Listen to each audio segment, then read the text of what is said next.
প্রিয় বন্ধুরা, শান বাংলায় আসছে নতুন ধারাবাহিক বসু পরিবার। এক বড় পরিবারের গল্প নিয়ে আসছে এই ধারাবাহিকটি। এই ভিডিওতে আমি আপনাদেরকে শান বাংলার বসু পরিবার সিরিয়ালে কে বা কারা অভিনয় করতে চলেছেন, এই সিরিয়ালের গল্পটি কেমন হতে চলেছে এবং কবে থেকে সম্প্রচার শুরু হবে তা বিস্তারিতভাবে আলোচনা করব। প্রথমেই বলে নিই এই সিরিয়ালের গল্পটি ঠিক কেমন হতে চলেছে। পরিবারের কর্তা অঞ্জন বসু এবং 3 ছেলে এবং 2 মেয়ে আর স্ত্রী মীনাক্ষী বসুকে দিয়ে সুখের সংসার। কর্তা অঞ্জনবাবু তার পরিবারের জন্যই সব কিছু বিসর্জন দিয়ে দিয়েছেন।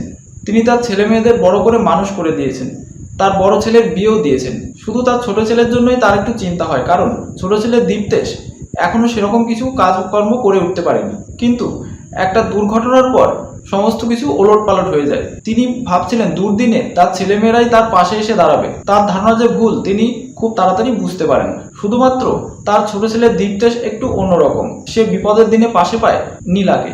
তো এইভাবেই গল্পটি এগিয়ে চলে। তো বন্ধুরা, এবারে কথা বলবো বসু পরিবার সিরিয়ালে কে বা কারা অভিনয় করতে চলেছেন। এই সিরিয়ালের নায়কের চরিত্রে রয়েছেন অভিনেতা সৌরজিৎ ব্যানার্জি।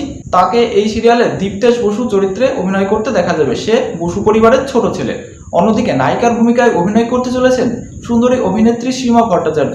তাকে আমরা এই সিরিয়ালে নীলা চরিত্রে অভিনয় করতে দেখতে পাবো। তো বন্ধুরা, আপনারা সৌরজিৎ এবং সীমা জুটিকে একসাথে শান বাংলার পর্দায় দেখতে কতটা উৎসুক তা কিন্তু অবশ্যই কমেন্ট করে জানাবেন।